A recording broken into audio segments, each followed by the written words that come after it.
तो साथियों अब सभी के लिए एक बहुत इंपॉर्टेंट सूचना देनी है।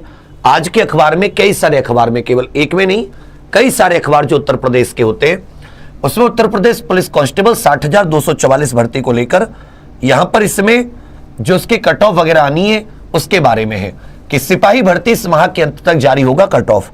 तो ये थोड़ा सा मतलब मेरे विचार में उतनी सटीक इंफॉर्मेशन नहीं है, क्योंकि जो कट ऑफ है वो इतनी जल्दी जारी नहीं हो सकती, इतनी जल्दी कॉपी चेक नहीं हो सकती। भर्ती परीक्षा को, सिपाही भर्ती परीक्षा को लेकर अभ्यर्थियों से मांगी गई आपत्तियों का निस्तारण पुलिस भर्ती बोर्ड ने करना शुरू कर दिया है। 11 सितंबर से अब तक कई तरह की आपत्तियां सामने आ चुकी है। इनमें कई आपत्तियां उत्तर कुंजी को लेकर, तो कुछ अभ्यर्थियों ने लिखा कि गणित का पेपर बहुत ज्यादा कठिन था। भर्ती बोर्ड के अफसरों का कहना है कि आपत्तियां 19 सितंबर की रात 12 बजे तक ली जाएंगी। सारी आपत्तियों पर निर्णय के बाद सितंबर के अंत तक इस परीक्षा की कट ऑफ। यह बात यहां पर गलत है, ऐसे नहीं होता। सबसे पहले क्या है, एक साथी संशोधित आंसर की आएगी, जो आपने आपत्ति लगाई है उसके बाद में क्या आएगी, एक संशोधित आंसर की आएगी। फिर इस पर मांगा जाएगा कि भाई क्या विचार है। फिर साथी फाइनल आंसर की आएगी, क्या आएगी, फाइनल आंसर की। फाइनल आंसर की आने के बाद में आपकी जो ओएमआर शीट है, ये ओएमआर शीट सारी की सारी चेक होंगी, ओएमआर शीट चेक होंगी। फिर साथी जितनी वैकेंसी है और वैकेंसी में जितनी कैटेगरी है, general, OBC, SC, ST, WS, प्रत्येक कैटेगरी में महिला, तो वैकेंसी का 3 गुना वो लोग देखेंगे कि कितने मार्क्स हैं जो टॉप बच्चों के, जो 3 गुना हो जा रहे हैं। मतलब 60,244 भर्ती है, तो इसका 3 गुना लगाओगे, लगभग 1,80,000 से ज्यादा, 1,80,000 से अधिक बच्चों को ओवरऑल बुलाया जाएगा। लेकिन वो भी कैसे बुलाया जाएगा, वो बुलाया जाएगा कि भाई किस कैटेगरी में कितनी वैकेंसी है। तो जनरल में जितनी वैकेंसी उसका 3 गुना, उसमें बाकी जो एक्स सर्विसमैन है, जो महिलाओं के लिए वैकेंसी है, उन सबको हटाकर इस तरह से। तो ध्यान देना, उसके बाद में साथी फिर ये लोग क्या लगाएंगे, ये लोग फिर कट ऑफ लगाएंगे। फिर साथी डीवीपीएसटी की कट ऑफ आएगी। तो ये काम कोई इतनी जल्दी नहीं हो सकता कि इसको सितंबर में कर दिया जाए। तब सितंबर में ये कह सकते हैं संशोधित आंसर की, और फाइनल आंसर की तो अगले महीने। इस महीने भी उम्मीद कम है, क्योंकि अभी जो आपत्तियां आप सभी ने दर्ज कराई हैं, वो आपत्तियां कहां पर जाएंगी, वो जो इनके सब्जेक्ट मैटर एक्सपर्ट होते उस पर जाएंगी। फाइनल आंसर की, संशोधित आंसर की में कुछ क्वेश्चंस को डिलीट किया जाएगा, कुछ क्वेश्चंस को डिलीट, जो कि बोर्ड का फॉर्मूला है, जो उसने अभी हाल ही में जो रेडियो ऑपरेटर में नहीं देखा आपने, कितने सारे क्वेश्चंस डिलीट थे, तो वही ये यहां पर करेंगे, बहुत सारे क्वेश्चंस डिलीट किए जाएंगे। फिर ओएमआर शीट चेक, फिर वैकेंसी के हिसाब से 3 गुना का डीवीपीएसटी का कट ऑफ। तो ये जो डीवीपीएसटी की कट ऑफ है, इसे आने में आराम से अक्टूबर एंड या नवंबर लग जाएगा।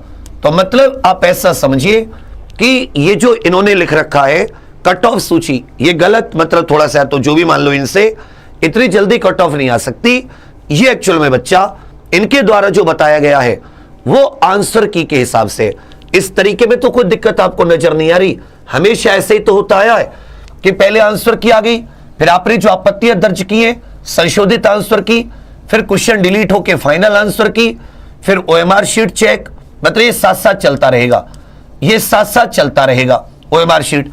तो कम से कम अगस्त का महीना, सितंबर तक, मैं कह रहा हूं अक्टूबर तक जाके तो आपकी ओएमआर शीट, मान लो मैं कह रहा हूं सितंबर में हो जाए।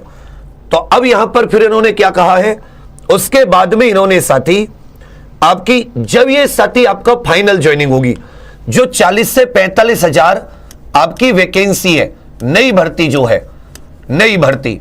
तो अगर तुम मुझसे पूछो कि नई भर्ती कब, तो इसके फिजिकल के हिसाब से इसका जो डीवीपीएसटी है वो अक्टूबर एंड या नवंबर मान के चलिए। मतलब आपके पास अच्छा ज्यादा समय तो नहीं होगा, लेकिन कट ऑफ के बाद में उतना पर्याप्त समय होगा। क्योंकि याद रखना, ये जितने लोगों को बुलाएंगे इनकी सीआरएल चेक भी होगी, इनकी सीआरएल चेक भी कराएंगे। ये भर्ती बोर्ड के नए नियम आ गए, जितने बच्चों को बुलाएंगे उनकी सीआरएल चेक भी होगी। और ये कब, नई भर्ती के बारे में सटीक सूचना तो अगर इन्होंने कैलेंडर जारी कर दिया तो आपको कैलेंडर में ही मिल जाएगी। लेकिन मेरे विचार में जब ये ज्वाइनिंग लेटर बांटेंगे, ज्वाइनिंग के आसपास जब ये 60,244 की ज्वाइनिंग होगी तो उसमें ज्वाइनिंग का माहौल बनाएंगे कि हमने इतनी बड़ी वैकेंसी कर दी, और साथ में उसमें माहौल नई भर्ती का बनाएंगे। तो आप तब तक अपने एसएससी जीडी या एनटीपीसी, आरपीएफ आपके सामने, इन पर फोकस रखो। जो आप में से यूपीएसआई के लिए गंभीर स्टूडेंट है वो तैयारी करना शुरू कर दीजिए, और जो साथी केवल अभी कांस्टेबल की तैयारी करना चाहते हैं तो आप सभी के लिए एप्लीकेशन पर, अब सभी के लिए ऐप पर परिश्रम बैच फ्री कर दिया है। अब भी अगर आप तैयारी शुरू नहीं कर रहे तो फिर मैं क्या करूं, ये परिश्रम बैच फ्री कर दिया है। तो अभी आप इसमें इतना ज्यादा टेंशन ना लें, आराम से हमको सारी सूचना जैसे प्राप्त होती है, जैसे कोई न्यूज आती है, मैं कोशिश करता हूं आप तक पहुंचाने की। आप लोग अपनी तैयारी आगे की बनाए रखें, ये जैसे ही उपयुक्त उचित समय और आपको पर्याप्त समय मिलेगा सारी चीजों के लिए। बाकी मैं रनिंग के जो आपको क्वेश्चंस बताया हूं, एक आंसर की, थोड़ा से फाइनल आंसर की पता चल जाए, एक कट ऑफ हल्की सी, एक सेफ स्कोर तब बता देंगे कि किस शिफ्ट में कितने क्वेश्चंस डिलीट हो रहे हैं, क्योंकि ये भी बहुत कुछ तय करेगा। बाकी आप सभी के लिए बहुत सारी शुभकामनाएं। रोज रात आपकी शाम 6 बजे से यूपीएसआई की फ्री क्लासेस शुरू हो चुकी है।